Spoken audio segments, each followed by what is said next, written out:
우리 사랑하는 믿음의 형제 자매 여러분, 한 주간도 주님의 은혜와 사랑 가운데 잘 지냈습니까? 날씨가 무더운 가운데 건강에 유의하시면 좋겠습니다. 오늘 우리가 계속 전도에 대해서 우리가 말씀을 나누고 있는데, 우리가 오늘 제목을 예수님의 시선으로 사람들을 바라보라 같은 제목을 가지고 우리가 함께 은혜를 나누길 원합니다. 우리가 성경을 읽고 성경을 이해할 때 나의 관점에서보다 하나님의 관점에서, 예수님의 관점에서 바라보게 될 때 우리가 성경을 더 잘 이해할 수가 있게 됩니다. 그리고 우리가 상황을 바라볼 때 나의 관점보다는, 나의 시야보다는 하나님의 시야에서, 하나님의 관점에서 상황을 바라보게 되면 그 상황을 바르게 이해할 수 있고, 또 어떤 어려운 상황이나 여건 속에서도 우리가 믿음으로 더 잘 인내할 수 있는 것처럼, 내가 누군가를 영혼을 주님께로 인도하기 위해서 전도하려고 그러면은 우리가 가장 먼저 해야 될 것이 있다 그러면은 그것은 그 사람을 바라보는 시선이 바뀌어야 우리가 전도를 잘 할 수가 있습니다. 예수님의 관점에서, 예수님의 시야에서 영혼을 바라보게 될 때 우리가 영혼을 주님께 잘 인도할 수 있는데, 왜 그러냐 그러면 예수님은 영혼 구원의 대가이십니다. 예수님이 어떻게 사람들을 대하시고 더불어 일하시는 그 방식들, 그것들을 잘 우리가 관찰하게 되면 우리가 예수 그리스도 말하는 구원의 지식을 가지고 어떻게 영혼들을 예수님께로 인도할 수 있는지를 알게 되는 것입니다. 예수님께서는 모든 사람을 대할 때 어떻게 대하셨습니까? 그들을 하늘 왕국으로 인도할 가능성이 있는 그러한 사람으로 그렇게 보셨습니다. 그래서 그분은 각 사람을 바라볼 때에 긍휼과 사랑의 눈으로, 동정의 눈으로 그렇게 사람들을 이렇게 바라보시면 알게 됩니다. 우리 성경에 보면 베드로에 대해서 잘 알게 되죠. 베드로를 하나의 업으로 본 것이 아니고 복음 전도자, 복음 설교자로 그렇게 보셨습니다. 그 다음에 이 쉽게 흥분하고 우리 아들이라고 그러죠. 야고보, 요한은 어떻게 합니까? 그들을 흥분하는 긍휼주의자가 아닌 열정적인 은혜 선포자로 보신 것입니다. 그 나오는 성경에 막달라 마리아, 또 사마리아 여인, 오늘 우리가 함께 이제 요한복음 4장에도 얘기 나누겠지만, 그것도 혈류증 앓는 여인들, 사람들의, 그 여인들의 마음을, 그들을 진정한 용납하시고 사랑의 마음으로 이렇게 보신 것을 알게 됩니다. 그래서 예수님은 어떤 사람을 만나든지 간에 그들의 가능성을 보신 것입니다. 그들 가능성을 보시고 구원의 눈으로 그들을 바라보셨다는 것을 알게 됩니다. 근데 우리가 이것을 이제 예수님에 대해서 이렇게 살펴보면서 우리가 이제 좀 생각해야 될 것이, 우리가 영혼들 접촉할 기회가 많지가 않은데, 혹 우리가 영혼을 접촉하게 되면은 자주 이런 예수님의 시야에서 사람들을 바라보아야 된다는 것, 그것을 잘 잊어버릴 때가 많습니다.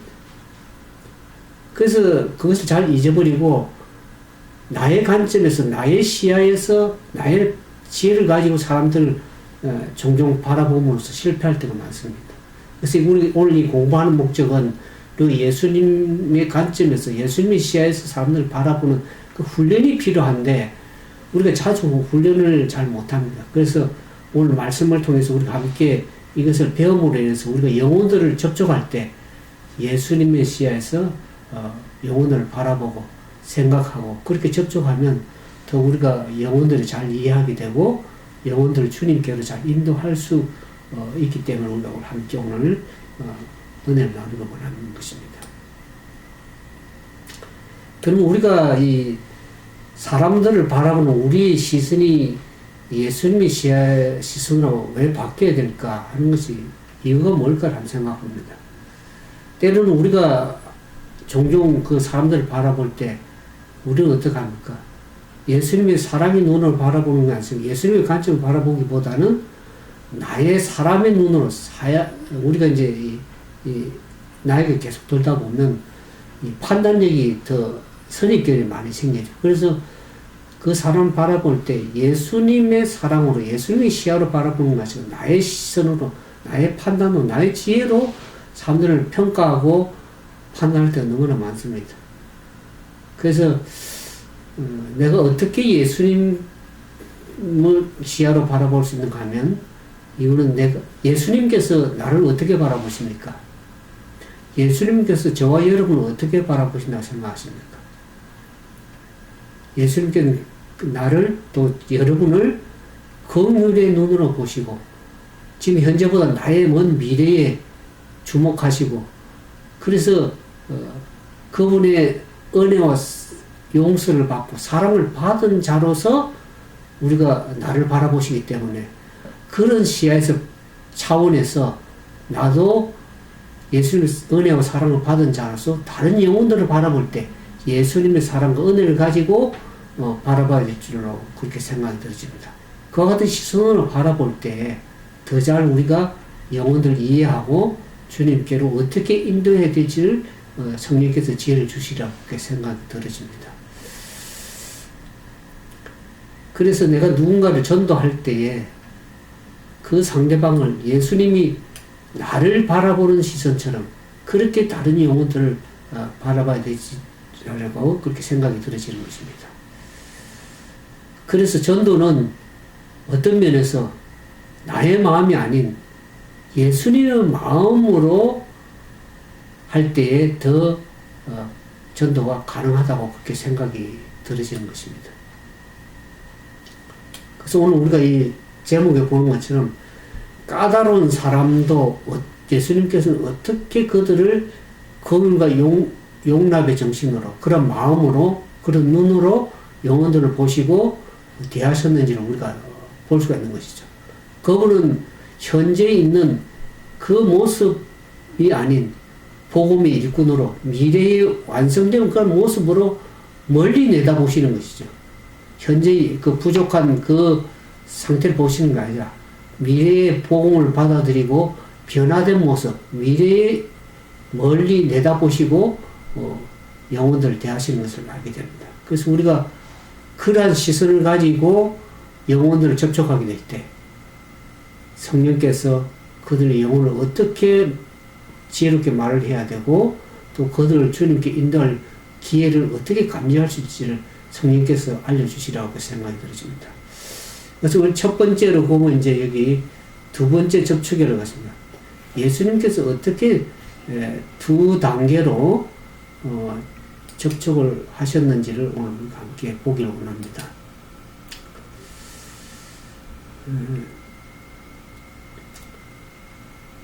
이 마가복음 8장 22절에서 26절에 보면 예수님께서 어떻게 두 단계로 접촉을 했는지를 우리가 잘 알게 됩니다.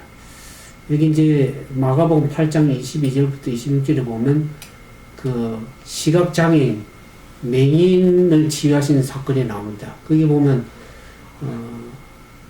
맹인 한 사람을 사람들이 예수께 데려오고 예수께 나와 손대기를 구하였거늘 그랬습니다.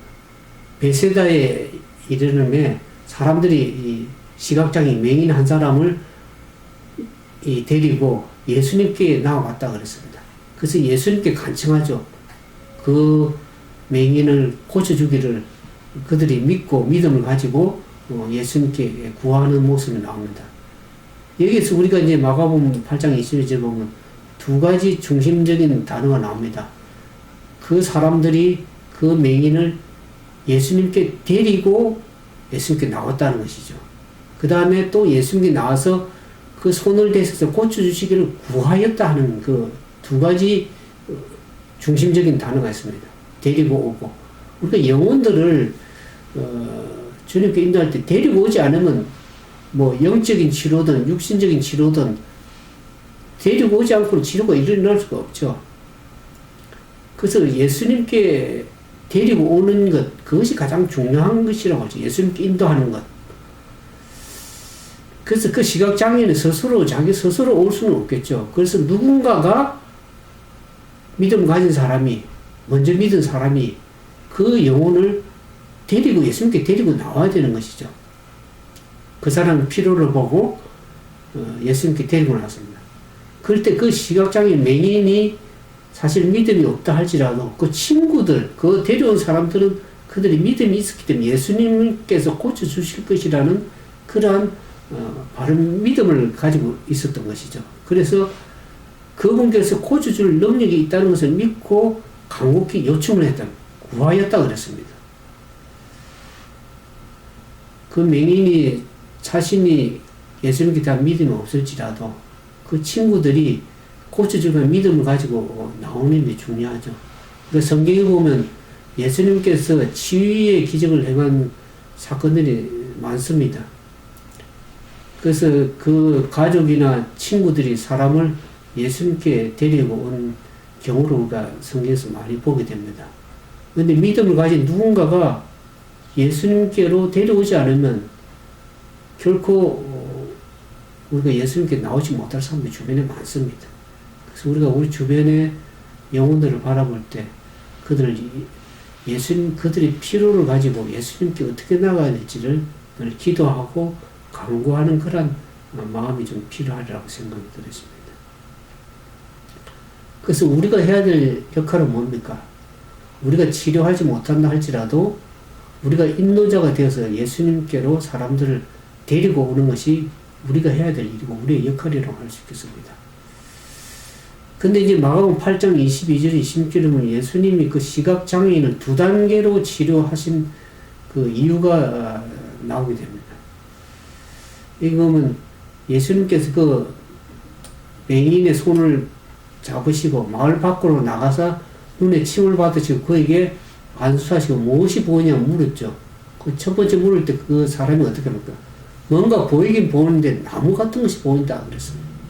나무 같은 것이 걸어 다닌다고 하거늘 예수님께 다시 또 눈에 안수하시면서 주목하여 보니 그가 나와서 어떻게 합니까? 모든 것을 밝히 보는지라 그랬습니다. 그래서 예수께서 그 사람을 집으로 보내시며 이르시되 마을에는 들어가지 말라 하시니라. 그러니까 이 맹인을 예수님께 치유하시고 고친 사건에서 보면 2단계로 치유하신 것을 보입니다. 첫 번째 그 안수했을 때 그가 희미하게 분명히 알지 못하고 그냥 나무 같은 것을 걸어다닌다고 희미한 것을 봤습니다. 두 번째 안수하고 했을 때 그가 분명히 보게 됐죠. 그래서 우리가 이 진리를 전가할 적에도 사람들이 처음부터 분명히 잘 깨닫지 못합니다. 그러다가 이제 재차 계속 반복해서 설명하게 되면 깨닫게 되죠. 그래서 우리가 복음을 나누고 전할 때 그들이 단번에 깨닫지 못해도 실망하지 말고 꾸준하게 말씀을 전가하고 가르치고 하다 보면 깨달을 때가 오는 것입니다. 그럴 때 주님께서 성령께서 그들의 마음의 눈을 여시는 거죠. 믿음의 눈을 여시는 거죠. 그래서 분명을 볼 수 있다는 것을 알게 됩니다. 우리가 복음 전할 때도 마찬가지입니다.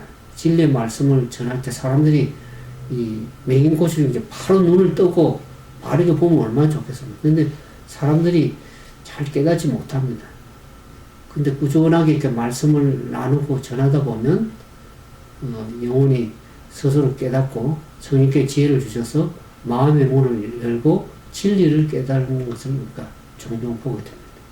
그래서 제가 이제 다니엘서 요한계시록과 연설을 계속 3번을 강의를 했는데 페이스북에서 잘 깨닫지 못한 부분도 있지만 계속 강의하다 보니까 예언에 관심이 있고 시대적으로 시세를 분별하기 원하고 시대적인 상황이 돌아가는 보면서 관심 있는 자들은 깨닫게 되는 것입니다. 저 전해보니까.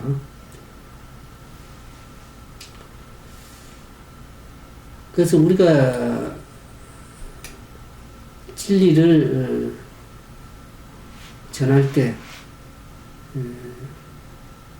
나 자신이 바르게 깨닫고 먼저 나의 눈이 열려야 된다. 그래서 성경에 보면 마태복음 7장 5절에 예수님께서 먼저 내 눈 속에 들보를 빼어라. 그래야만 우리가 진리를 밝게 보고 다른 영혼들을 깨달게 할 수 있다고 했습니다. 그래서 우리도 늘 영혼들을 접촉하기 전에 내가 먼저 진리의 말씀을 굳건히 서고 진리의 말씀을 연구하고 명상하고 깨닫는 은혜가 있어야 될 것입니다. 그래야만이 다른 영혼들을 바르게 인도할 수 있다고 생각이 들어집니다.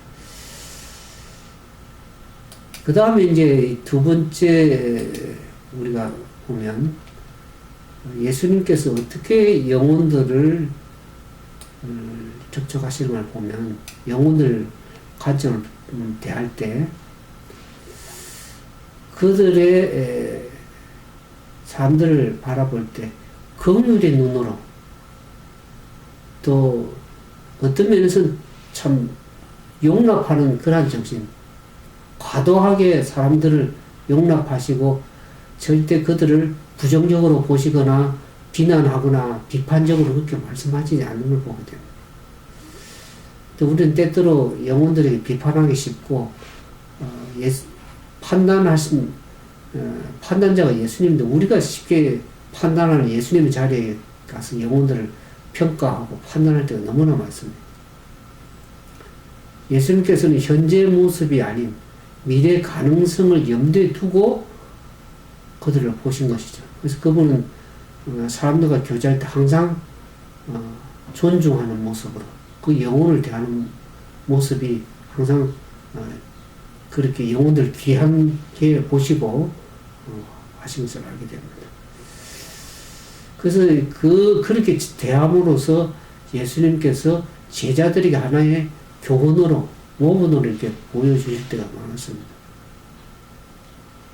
특히 이제 오늘 요한복음 4장에 보면은 예수님께서 사마리아 여인을 만나는 모습을 보게 됩니다. 그러니까 요한복음에 보면 예수님께서 개인적으로 접촉한 사건이 여러 장 나옵니다. 요한복음 3장에도 보면 니고데모하고 접촉하신 얘기가 나오죠. 밤중에.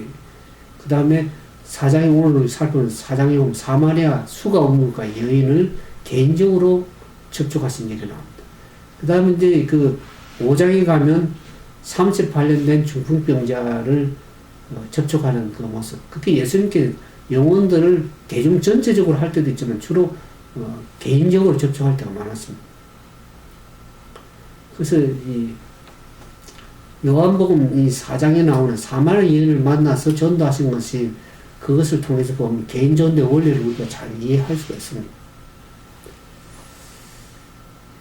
그래서 예수님께서 이 사마리아 여인을 만날 때 어떻게 합니까? 원래 이 유대인들은 어떻게 합니까? 유대인들은 사마리아인들과 상종을 잘 안 했습니다. 사마리아 사람들이 그들이 믿음의 혼잡을 이루고, 그들이 피가 섞였다. 그래서 저들이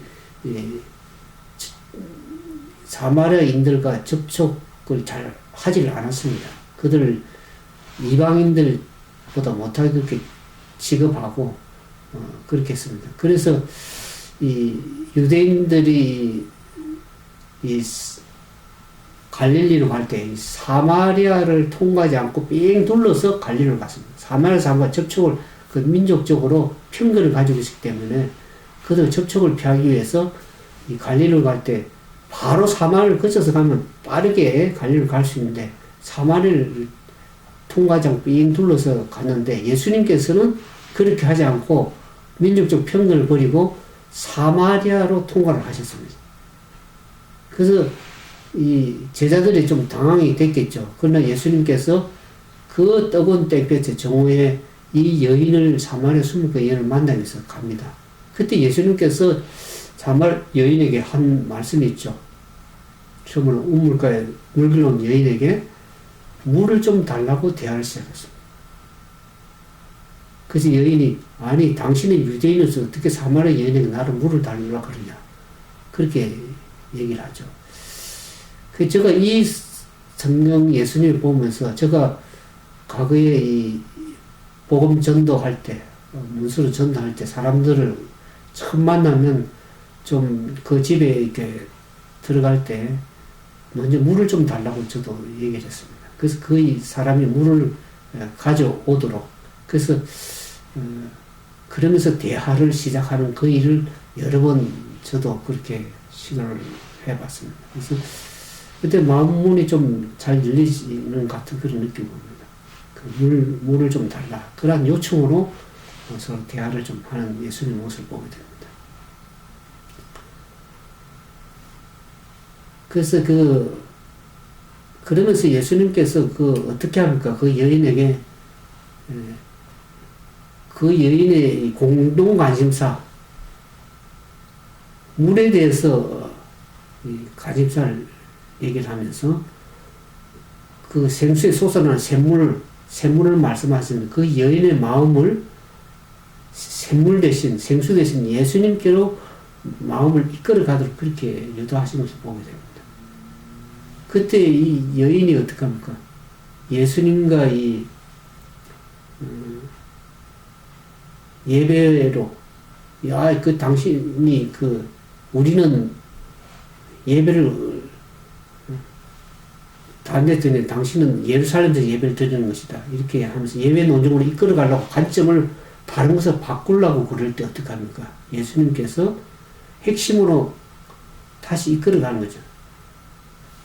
진리 핵심에서 멀리 가지 않도록 여인이 우리는 그리심산에서 사마리아 사람들은 그리심산에서 예배를 드리는데 당신들은 예루살렘에서 예배를 드린다. 그러면서 예배에 대해서 관심을 돌리려고 할 때 예수님께서 논쟁하지 않고 진리 핵심으로 다시 돌아왔습니다. 그러면서 그 여인에게 남편을 데려오라 그럽니다.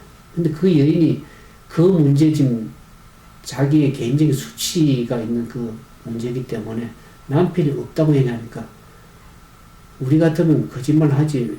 지금 현재 남편하고 살고 있지 않느냐. 당신이 과거에 남편이 5이 있었다. 이렇게 하면서 거짓말하지 말라. 정죄를 했을 건데 예수님께서는 정죄하지 않으시고 그래 내 말이 맞다. 남편이 없다고 얘기를 하죠. 과거에 5 남편이 있어. 지금 있는 남편은 내 남편이 아니니까 남편이 없는 것처럼 그 여인에게 정죄를 하지 않고 그렇게 마음을 열도록 합니다. 우리가 상대방을 비판하고 정죄하고 그러면 마음문이 닫혀버리는 것이죠. 그러니까 그 여인의 마음을 정죄하지 않고 열도록 그렇게 하신 겁니다. 그래서 예수님께서 그 여인에게 메시아를 예수님이 메시아라는 것을 인정하도록 만날 자리를 계속 이끌어 가셔서 그 여인이 결국 예수님을 메시아로 만나게 된 사건이 나오게 됩니다. 그래서 결국 우리가 영혼을 전도하는 그 결과는 메시아를 만나게 하는 것인데 예수님께서 이 요한복음 4장이나 사마리아 여인의 영혼을 접촉하는 그 전도의 원리를 우리가 보여주시면서 그 당시에 제자들에게나 오늘 우리 시대를 살아가는 우리들에게 이 교훈을 주는 것입니다. 그래서 예수님께서 그 영혼을 받아 인내심을 가지고 긍휼과 용납하는 정신으로 이 영혼을 계속 접촉하는 것을 보게 되죠. 우리가 요한복음 3장에 보면 니고데모한테도 예수님께서 그 니고데모에게 계속 인내심을 가지고 진리를 말씀하는 걸 보지 않습니까?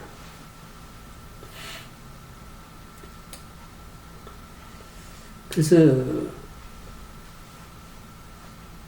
예수님께서는 그 누구를 만나든지 간에 그 사람의 현재를 바라보는 것이 미래 가능성을 보고 그들에게 진정으로 그 영혼들을 용납하고 진정한 사랑과 긍휼의 눈으로 그런 마음으로 대하셨다는 것이죠. 우리가 영혼을 만나볼 때 그런 마음을 가지지 않으면 우리가 우리 자신의 판단력을 비판하기도 쉽고 영혼들의 마음은 정죄함으로 마음을 다치게 할 수도 있고 그런 것입니다. 그래서 우리가 오늘 이 배우는 것 예수님의 정신, 예수님의 시야에서 그 영혼들을 용납하고 긍휼의 눈으로 그런 사랑의 마음을 가지고 접촉하는 일이 필요하다 그렇게 생각됩니다.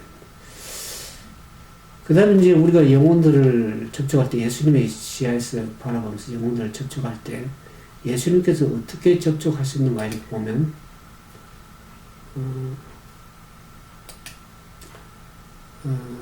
우리가 영혼들을 접촉할 때 우리가 있는 그곳에서 있는 그 자리에서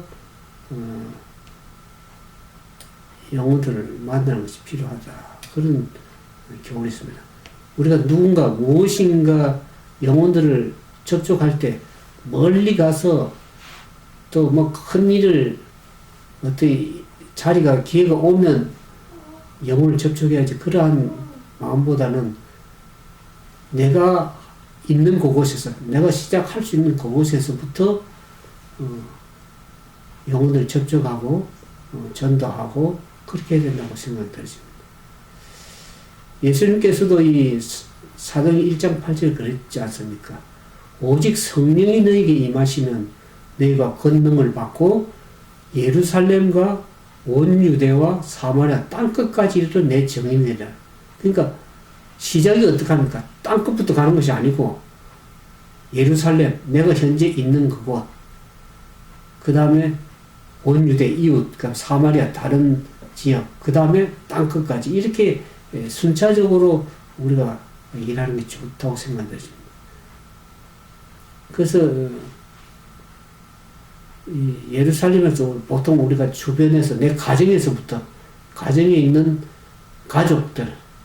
가족들에서부터 전달을 줬습니다. 우리가 보통 우리가 신앙을 믿음을 가지기 시작하는 되면 우리가 가정 선교사로 선교사로 태어나는 것입니다. 가정에서 복음을 전하고 내 자녀, 내 남편, 내 아내에게 복음을 전하는 일이 먼저 중요하겠죠. 그러면서 그것을 좀 더 넓혀서 내 친족, 친구, 또 이웃에게까지 이렇게 기회를 넓혀가는 일이 참 중요하다고 생각합니다. 그러나 먼저 우리가 해야 될 것은 가장 우리가 시작하기 좋은 내 가까운 가정에서부터. 저는 이제 이 페이스북을 한 7년 전부터 시작을 하면서 그전에 이제 복음을 전하면 사람들을 만났었는데 사람들이 다 바빠가지고 만날 수가 없어요. 가면. 결국 밤에 가도 겨우 만날까 말까니까. 그것도 약속하지 않으면 거의 만나기도 힘들고 또 그냥 찾아가면 무작정 찾아가면 만나기도 힘듭니다. 그래서 7년 전부터 그렇게 10년 전부터 저 웹사이트를 통해서 복음을 장로에 전하기 시작하면 페이스북 시작하면 7년 됐는데 7년 동안 영혼들을 이 친구로 페이스북이 좋은 이유가 황금의장입니다. 그곳에 수많은 영혼들이 있기 때문에 지금 이제 7년 동안 페이스북을 시작하면서 한 4천 명의 패친들이 있는데 그들을 친구 삼아서 복음을 전하니까 얼마나 좋은지 알 길이 없습니다. 복음을 나누고 그들의 필요에 따라서 나눠주고 하니까 영혼들이 복음을 받으기 시작하고 안 믿는 사람도 믿음을 갖게 되고 교회를 나가기 시작하고 또 불교를 믿는 사람이 기독교에 관심을 가지고 복음을 받게 되고 또 특히 이제 이 진리에 대해서 관심 있는 자들이 또 성서 문제에 대해서 특히 또 대속죄에 대해서 이렇게 얘기하니까 일본에서도 관심을 갖게 되고 그래서 영혼들이 말씀을 계속 갖게 되고 다니엘서 요한계시록 예언력을 계속 하다 보니까 그들이 시대적으로 이제 기별을 깨닫게 되는 그와 같은 좋은 기회가 주어졌습니다. 그래서 우리가 내가 할 수 있는 것, 내가 잘할 수 있는 것, 내가 있는 그곳에서 어떻게 영혼을 접촉하고 복음을 나눠줄 수 있는지를 우리가 기도하다 보면 성령께 지혜를 주시고 우리가 가장 우리가 할 수 있는 가까운 데부터 복음을 나눌 일이 참 필요하다고 생각합니다. 그래서 우리가 세상에서 가장 학벌이 좋고 말이 유창하고 재능이 뛰어나야 될 필요는 없습니다. 물론 그런 은사가 있어서 유창하게 말을 하고 성경의 지식이 풍성해서 나눠주면 좋겠지만 가장 필요한 것은 우리가 그 영혼에 대한 사랑이 있어야 된다. 먼저 하나님께 예수님께 대한 사랑과 그 다음에 그 영혼에 대한 사랑이 있어야만이 그들에게 나눠주고자 하는 마음이 있는 것이죠. 그래서 우리가 그러한 영혼에 대한 사랑을 가지고 관심을 가지고 기도하고 지혜를 구하면 하나님께서 그와 같은 성령께 지혜를 주시고 그 문을 여서서 복음을 전할 수 있는 길을 열어주시는 것입니다. 그러니까 우리 힘으로 하는 것이 아니고 영혼에 대한 사랑으로 성령께 주시는 지혜를 가지고 하나님께서 길을 여실 때 그 기회를 따라서 복음을 나눌 수가 있는 것이죠. 그러니까 나의 복음을 전하는 것이 하나님 하늘나라의 복음, 그의 나라 그 의를 구하는 마음으로 그렇게 나누게 될 때 성령께서 영혼들의 마음을 움직여서 예수님께로 인도할 수 있는 그런 길이 우리가 주어지는 것입니다. 요한복음 1장 40절 41절에 보면 또 요한복음 6장 5절에서 보면 안드레가 어떻게 이 영혼들을 접촉해서 예수님께로 인도하는지 접근 방법에 대해서 잘 얘기를 하고 있습니다. 아까 우리가 예루살렘부터 먼저 복음 전 가족부터 전거는 이 안드레도 먼저 자기 형제에게 복음 전했습니다. 여기 요한복음 1장 40절 4절에 보면 1절에 보면 요한의 말을 듣고 예수를 따른 두 사람 중 하나인 시몬 베드로의 형제 안드레가 그가 먼저 자기 형제 시몬을 찾아 말하되 우리가 메시아를 만났다 하고 그래서 이 안드레가 자기 형제 시몬 베드로 형제에게 찾아가서 예수님을 소개하는 것을 보게 됩니다. 이렇게 자기 먼저 가족에 가까운 데부터 복음을 전하는 걸 보게 되죠. 그 다음에 요한복음 6장에 보면은 그 오병이의 기적이죠. 그 예수님께서 5,000명을 먹인 사건에 나올 때 보면 예수님께 빌립에게 묻죠. 이 많은 사람 어떻게 먹였느냐 얘기할 때 이 많은 사람 조금씩 나올 때 200대는 필요합니다. 떡이라도 부족하다 그럴 때 안드레가 어떻게 합니까? 그 아이 한 아이 보리떡 5개 물고기 2마리 아이를 예수님께 데려갔습니다. 그래서 그 아이를 통해서 5,000명의 복음을 먹이시는 그런 사건을 보면서 안드레가 그 영혼을 접촉할 때 그 어떻게 접촉하는지를 우리가 좀 알 수가 있죠. 그래서 안드레의 경험이 우리가 많은 것을 좀 시사해주고 있습니다. 먼저 자기 형제, 가족에게, 그 다음에 또 그 소년에게, 그 다음에 또 이 보면 요한복음 12장에도 보면 이 안드레가 한 얘기가 나오죠.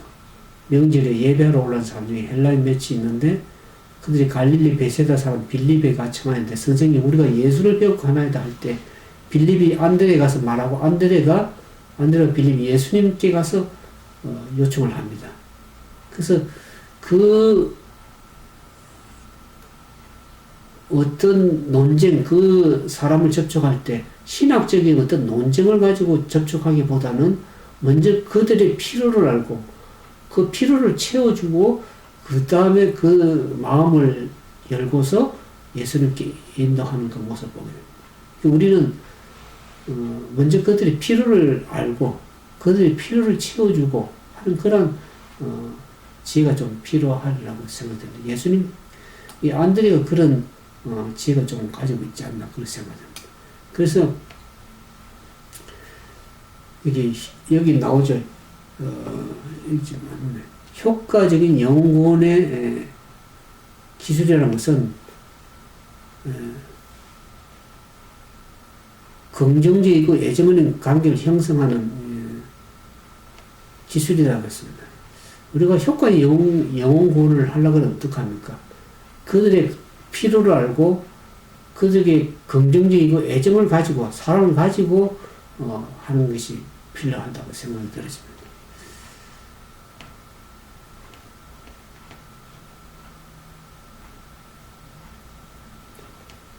그 다음에 우리가 예수님께서 이 까다로운 사람을 대할 때 어떻게 그들을 대하셨는가 거기에 대해서 우리가 조금 생각해 보기를 원합니다. 예수님은 이 까다로운 사람을 다룬데도 좀 능수능란했다. 오늘 우리가 영혼을 접촉하다 보면 참 까탈스러운 사람들이 많습니다. 다루기 힘들고 부정적이고 비판적인 사람들이 특히 한국 사람들이 그렇습니다. 그런 사람들을 어떻게 복음을 나누고 예수님께 인도할 것인지 그 예수님께서는 어떻게 하셨는지 우리가 좀 이해하면 좋겠다 생각합니다. 근데 예수님께서는 이 다루기 까다로운 사람들을 접촉하면서 그들의 내면에 있는 그 가능성을 보셨다는 것이죠. 그래서 그분께서 어떻게 까다로운 사람이 됐나 보면 말과 행동으로 용납하는 그런 용납하는 그런 행동을 보이셨다는 것이죠. 그리고 영혼들을 접촉할 때 말로서나 행동으로 그들을 어떻게 사랑의 마음을 품고 용납할 것인지를 좀 생각해야 될 것입니다. 그 다음에 예수님께서는 이 까다로운 사람 만날 때 그들의 관심사에 귀를 기울였다. 내 얘기만 막 늘어놓고 상대방을 경청하는 정신은 없고 내 얘기만 하게 되면 사람은 지쳐버리죠. 그 사람의 관심사가 무엇이고 그분이 무엇에 더 깊은 애정을 가지고 관심이 있는지를 잘 경청해서 듣고 그게 필요되는 그 말을 해줄 수 있는 지혜를 달라고 기도하고 그 기회를 따라서 진리를 소개할 수 있는 것을 해야 되죠. 먼저 그들의 말을 좀 귀담아 듣고 용납하는 정신이 좀 필요하다. 예수님께 그렇게 하셨습니다. 먼저 그들의 귀를 기울이시고 그 다음에 예수님께서는 질문을 던지면서 차츰 거룩한 진리를 드러냈다고 그랬습니다. 질문을 던져. 그게 말을 들으면서 계속 질문을 던지는, 참 질문하는 일이 참 중요하죠. 당신은 어떻게 생각하는가? 이 예수님께서도 그 율법사가 지난번에 얘기했던 율법사 한 명 할 때 어떻게 영생을 얻겠습니까? 얘기할 때 내가 율법에서 어떻게 읽느냐, 내가 성경을 어떻게 읽느냐, 율법을 어떻게 보고 어떻게 읽느냐 하는 그 질문을 하시는 거예요. 너는 어떻게 생각하는가? 그렇게 하시면서 점차적으로 진리를 밝게 드러내는 그 진리를 인도하는 그 예수님의 전도 방법이 참 우리에게 참 유익하다고 생각합니다. 그 다음에 예수님께서 가장 강박한 그런 심령 속에 내재한 갈망까지 인식했다. 그 까다로운 사람들, 이 강박한 사람들 심령 속에 뭔가 갈망하는 것이 있다는 것이죠. 그 갈망을 마음을 보시고 인식하셨다는 것이죠. 그래서 가장 비열한 죄인들 속에서도 잠잠 그 가능성까지 바라보고 있다. 우리 사람을 그냥 겉으로 보고 그 말로 쉽게 선입견을 갖고 판단을 하기 쉽습니다. 그러나 예수님께서는 아무리 비열한 죄인을 할지라도 그 마음속 깊이 들어가서 잠잠 가능성까지 바라보셨다는 생각할 때 우리도 그와 같은 정신을 가지고 영혼을 접촉해야 되지 않나 그 생각이 듭니다. 그래서 예수님께서는 영혼을 접촉한 모든 사람들이 다 복음의 대상으로 보신 것입니다. 아무리 깊이 타락한 죄인이라 할지라도 그리스도 안에서 구원을 발견할 수 있다고 신의 소망이 얘기를 하고 있습니다. 아무리 타락하고 비열한 죄인이 할지라도 그리스도 안에서 구원할 그런 구원을 발견했다. 그 영혼을 가능성을 바라봐야 될 것입니다. 그래서 오늘 우리는 우리의 시선이 아닌 예수님의 시선에서 사람들을 바라보고 그렇게 생각하고 그렇게 접촉하고 그런 마음과 정신을 가지고 접촉해야 된다. 그 모습을 알 수가 있습니다. 그래서 예수님께서는 어떤 종류의 사람을 보더라도 그 사람의 가능성을 보시고 미래를 바라보면서 그들을 점차적으로 사고력을 향상시키던 그래서 그들의 삶이 예수님 기대만큼 충족할 수 있도록 계속 향상시켜 나가는 것. 참 그와 같은 일이 힘들지만 우리가 예수님께서 그런 영혼들을 접촉할 때 그와 같은 정신을 가지고 인내심을 가지고 그런 믿음을 가지고 그런 가능성을 보시고 접촉하지만 우리도 그와 같은 자세가 필요하다고 생각드립니다. 그 예수님께서 베드로를 보실 때 어떡합니까? 베드로 그냥 하나 어부로 보신 것이 아니고 어떡합니까? 그 어부 직업을 가지고 어떡합니까? 이제는 사람을 낚는 어부가 되겠다는 복음 전도자로서의 그 가능성을 보신 것이죠. 그러면서 십자가에 달린 강도는 어떡합니까? 강도를 볼 때 그 영혼이 관심을 요구를 보시고 인도하시는 것이죠. 예수님을 보면서 십자가에 달린 우편강도 어떡합니까? 예수님 나라에 올 때 나를 그것 수 있게 해달라고 하는 그 요구에 예수님께서 어떻게 반응하시는 걸 우리가 잘 알고 있죠. 그래서 예수님께서는 그 사람의 마음을 갈망과 요구를 미리 보시는 것입니다.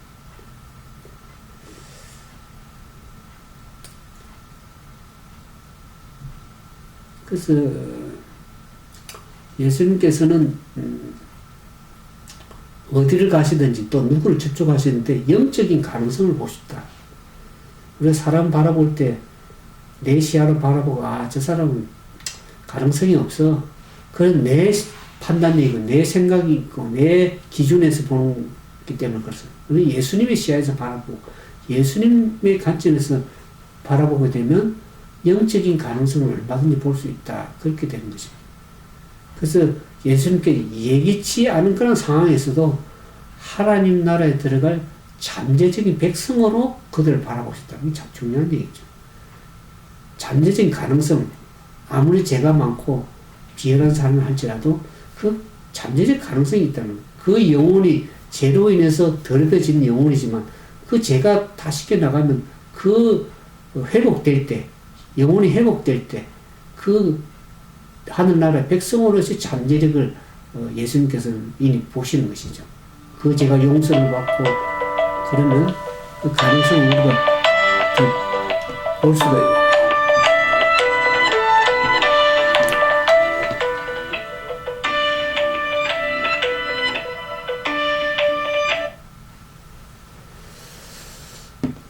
죄송합니다. 그래서 예수님께서는 그 영혼들을 잠재적인 그런 가능성을 보시고 영혼들에게 접촉하시는 걸 보게 됩니다. 그래서 이 교회 성장의 시각이라는 그런 말이 있습니다. 교회 성장의 시각. 이건 뭔지인가? 교회 성장의 시각은 예수님처럼 사람들을 하나님 나라에 들어갈 자로 바라보는 훈련된 감각이라고 그랬습니다. 이 사람들을 바라보는 시각을 가질 때 교회가 성장할 수 있는 그 시각은 우리의 시각이 아닌 하나님 나라에 들어갈 자로서 바라보는 시각, 그 훈련이 필요한 것이죠. 계속 끊임없는 훈련이 필요한 영혼들을 만날 때 예수님께서 어떻게 해서 그들을 가능성을 보시고 하셨는가. 그 다음에 교회 성장의 척박이라는 말이 있습니다. 그것은 우리 주변에 있는 모원의 필요에 길을 기운다. 그 영혼들을 만나볼 때 그들의 필요가 무엇인지 또 지역사회의 필요가 무엇인지 그에 대한 필요를 따라서 관심을 가지고 길을 여는 것, 그것이 교회 성장의 청각이라는 그런 말을 표현하고 있습니다. 그래서 우리가 이와 같은 시각과 청각이 영적인 시각, 영적인 청각, 그 영혼에 대한 관심을 늘 가지게 되다 보면 우리가 그들에 대한 시야를 갖게 되고 그들의 필요를 관심에 더 귀를 기울이게 되고 그렇게 되죠. 그래서 그러면서 우리가 그렇게 하다 보면 나도 성장이 되고 다른 영혼도 주님께로 진리로 인도할 수 있는 그런 길이 있는 것이죠. 그래서 우리가 늘 기도해야 될 것이 우리 삶 속에 이런 감각을 달라고 늘 기도해야 될 것입니다. 우리 시야를 열어서 예수님의 시야로 사람들을 바라보고 그들의 필요를 바라보게 해달라고 늘 끊임없이 기도하고 하면 좋겠어요. 제가 이 영혼들을 접촉할 때 항상 기도하죠. 기도하다 보면 저는 문서전도로서 이제 복음 전도를 24년에 하면서 그들에게 이제 말씀을 다 나누고 기도하면은 그 영혼이 또 책을 더 사게 되고 마음문을 열게 되고 그런 걸 보게 됩니다. 그래서 늘 기도하는 마음. 그래서 기도를 뿌리고 다녔죠. 영혼들을 만나면서. 그래서 기도를 할 때 그 영혼의 마음이 높게 되는 것을 복입니다. 그러면서 책을 안 사는 사람이 문서를 또 책을 사게 되고 사실 자기 형편이 어려운 분이 있었습니다. 예전에 그 수목원교회, 워싱턴 수목원교회 한 여집사님인데 가정을 찾아가는데 너무나 가정이 어려워요. 남편이 없고 여인이 자기 아들 키우고 있는데 그 아들의 교육에 대한 관심이 상당히 신앙적 교육 관심이 많더라고요. 그래서 얘기를 다 끝나고 이제 기도하고 나가는데 책을 더 사겠다고 얘기를 하는 거예요. 자녀에 대한 관심을 열고 마음문이 열려서 그 같은 경우를 제가 좀 그래서 우리가 늘 기도하는 자세, 민감한 그 영혼들을 마음을 읽을 수 있고 그들의 필요를 알 수 있고 그래서 그와 같은 마음의 자세를 가지고 늘 그 영적인 기회를 접촉하고 할 수 있는 그런 글씨를 전할 수 있는 그런 마음을 따라 늘 기도하시는 것이 필요하다고 생각합니다. 그래서 영혼들을 위해서 우리가 기도하고 그렇게 전하다 보면 우리의 마음에 보람감을 느끼고 마음의 기쁨을 느끼고 행복을 느끼게 됐습니다. 오늘 한국에서 많은 사람들이 돈 버는데 너무 지치고 있다 보면 행복하지 않고 힘들다고 그렇게 합니다. 영혼을 만나면서 복음을 나누고 진정 주님이 원하시는 일을 하게 될 때 우리 마음에 뿌듯한 보람을 느끼고 행복을 느낄 수 있습니다. 그래서 우리가 사람들을 접촉할 때 성급하게 그들을 신자를 만들려고 신자가 되게 하려는 그러한 정신보다는 현재 그 자리에서 그들의 필요가 무엇인지 또 어떻게 예수님이 이끌어갈 것인지 그런 기회를 보면서 지혜를 가지고 기도하고 접촉하는 게 참 필요하고 생각드립니다. 우리가 모든 것을 예수님처럼 다 알 수가 없고 다 알지도 못합니다. 그래서 정직한 마음을 가지고 영혼을 사랑한 마음으로 진짜 그들의 필요를 채워주고 그들의 관심사에 관심을 가지고 하다 보면 영혼들의 마음을 여는 겁니다. 제가 한 분이 페이스북에서 계속 관심을 가지고 이제 복음이 아닌 일상적인 어떤 건강 문제 또 그들이 어떻게 행복하게 살아가는 법 이런 것들 이제 얘기 필요를 채우는데 한 분이 계속 들어와서 그분이 나는 교회 집사인 줄 알았는데 계속 들어다 보면 알고 보면 그분이 불교 신자더라고요. 근데 불교 신자인데 자기 필요를 자꾸 채워주니까 그분이 밤늦게 꼭 제 말씀을 이렇게 페이스북에 올린 걸 듣고 잠을 잔다고 그렇게 얘기를 하더라고요. 근데 나중에 알고 보면 그분 불교 신자였어요. 근데 그분이 예수님께 마음을 열고 믿음을 갖는 그런 한 분이 있었습니다.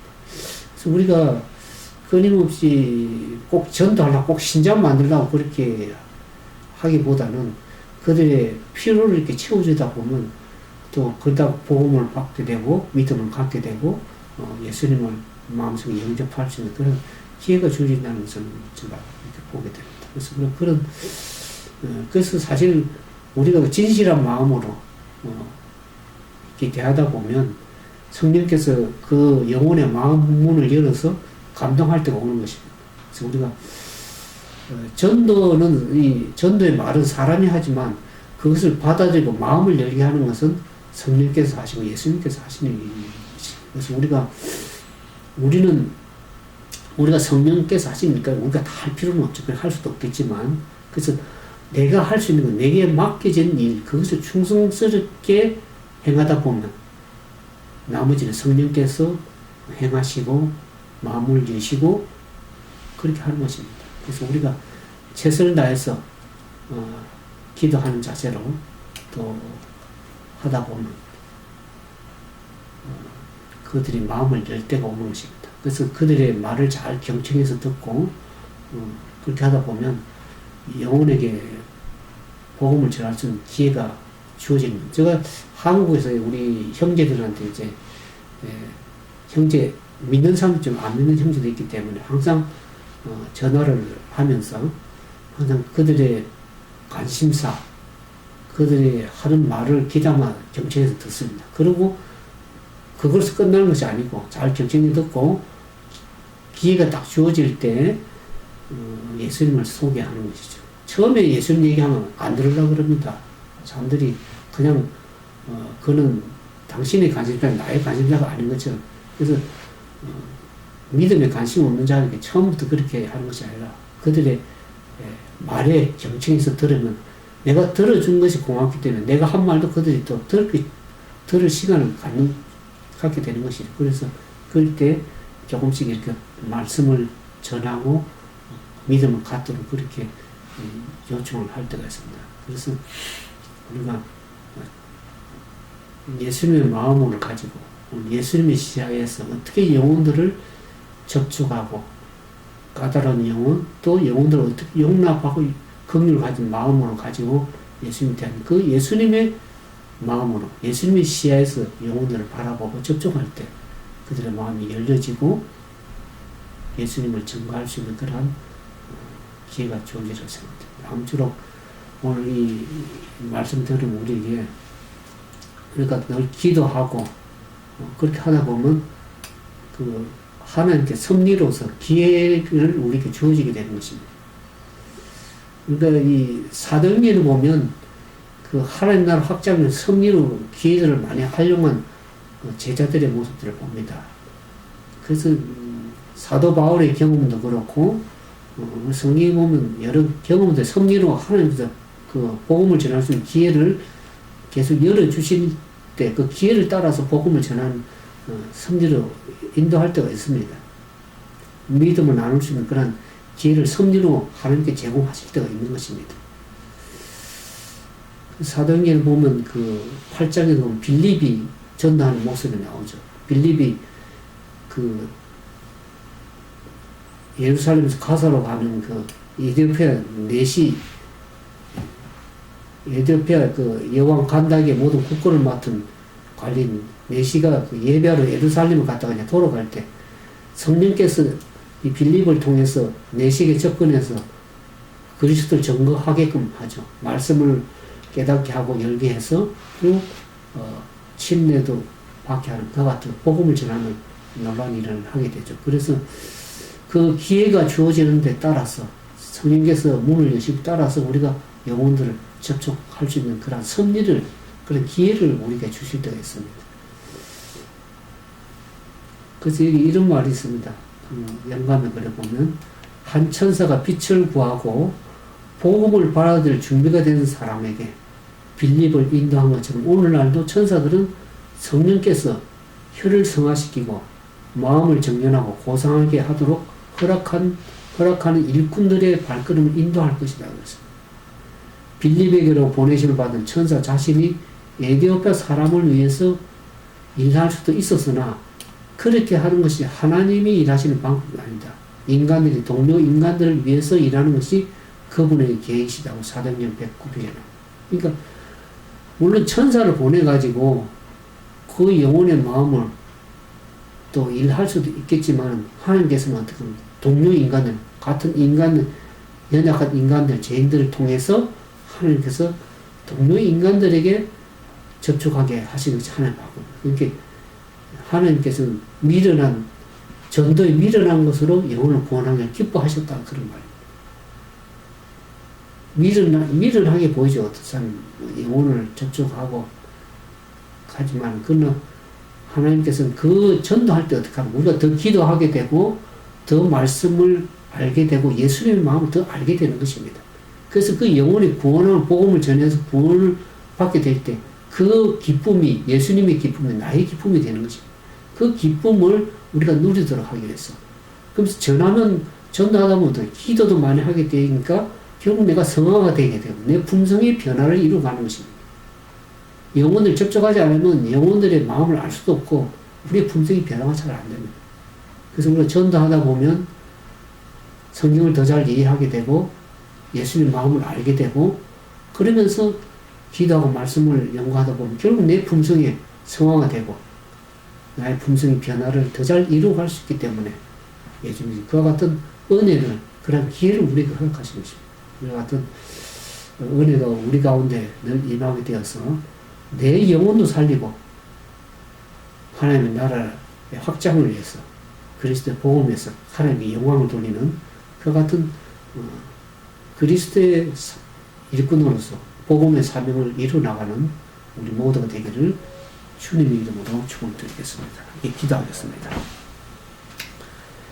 사랑과 자비가 많으신 거룩하신 아버지, 우리는 때때로 부족하고 연약하여 우리의 판단력으로, 우리의 지혜로, 우리의 시야로 영혼을 접촉하면서 얼마나 실망하고 낙담하고 실패하는 경험들을 하게 됩니까?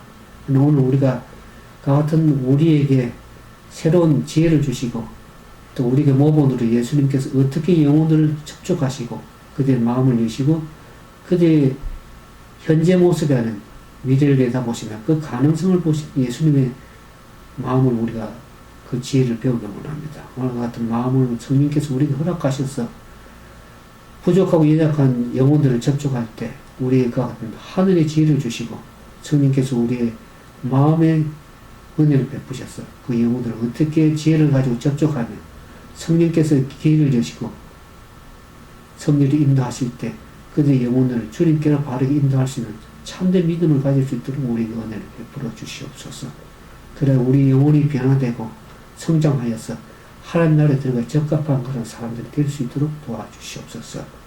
그와 같은 하늘의 은혜와 예수님의 무한하신 사랑과 성령의 인도하심이 영혼을 접촉하기를 원하고 그 예수님의 시야를 가지고 영혼을 접촉하기를 원하는 주님의 남녀 종들에게 계속 지혜를 주시고 은혜를 베풀어 주시기를 바라오며 그래서 하나님 나라가 확장되고 예수님 오심을 촉진할 수 있는 우리 모두가 되도록 축복해 주시기를 사랑이 많으신 예수님 이름으로 감사하며 간절히 기도드리옵나이다. 감사합니다.